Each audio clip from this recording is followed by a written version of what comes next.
Hello there, just a very quick video. For the last couple of weeks, in amongst other projects like the T17 I've been sharing with you, I've also been building the Tamiya Mk.IV tank. And I've just sort of completed this, and I just wanted to share just a quick look at what I've done with the model. Now, I haven't done any of the motorisation with this.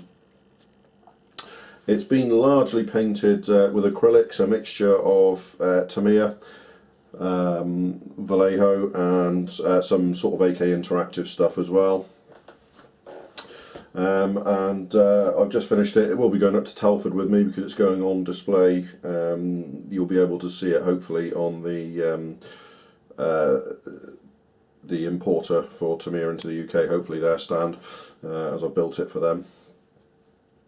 But as you can see, it's quite a dirty looking model. The base coat was sort of a World War II khaki, which is exactly the mix from the box. This is being built entirely from the box. What you see here is what comes in a box. I haven't added a single thing except for paint. So hopefully you can, it's not going on a base or anything, but it's been weathered with a variety of oil paints and enamels for streaking and stuff, some scratches, and then some pigment work for the mud effects and dust effects around it. So it's a fabulous model. It's a great model. It flies together from the box. I got it from being in the box to being ready to paint in sort of a little over 24 hours. It goes together that easy. Particularly, I'd like to pay tribute to the tracks, which I believe the Tamiya Mk.IV tracks go together. They're 5 parts to each track to assemble. These come in a bag. You don't need to do any cleaning up or anything on them. You literally tip them out of the bag and you click them together.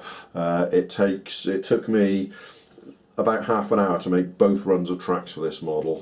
That's how quick it is. And then they just wrap around the sprockets and stuff, and that's it. It's really that simple, and that's reflected in pretty much the rest of the kit. Things that would possibly be a little bit problematic on some models, like the unditching beam racks or rails along the top of the tank. It's an absolutely precise fit. It's just it boggles the mind how good some of this stuff is. The whole lot just clips in together with no fuss whatsoever. And so I was able to spend some time concentrating on the spraying, on the painting and weathering, which I've there's some things I'd have done slightly differently next time, but overall I think it's I think it looks pretty good. I'm pretty happy with the results I've achieved, and hopefully it will be a good advertisement for the model on the show, or at the show at Telford this weekend. So anyway, there's the Tamiya Mk.IV. I should say that I've not got the.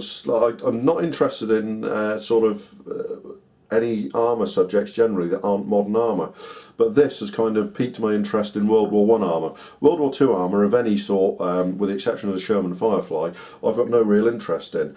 But this has kind of piqued my interest in World War I armour, so much that I bought the Tamiya Mk.IV tank, and I'm looking at some other stuff. Hopefully one of the bigger manufacturers will grace us with a whippet at some point, because that would be really nice.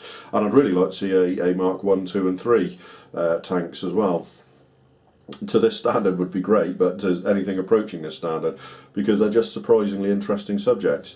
But anyway, I just thought I'd like to share that with you for a few minutes, just so you could see what the kit looks like built. And if any of you are at Telford this weekend, you should be able to see it in person.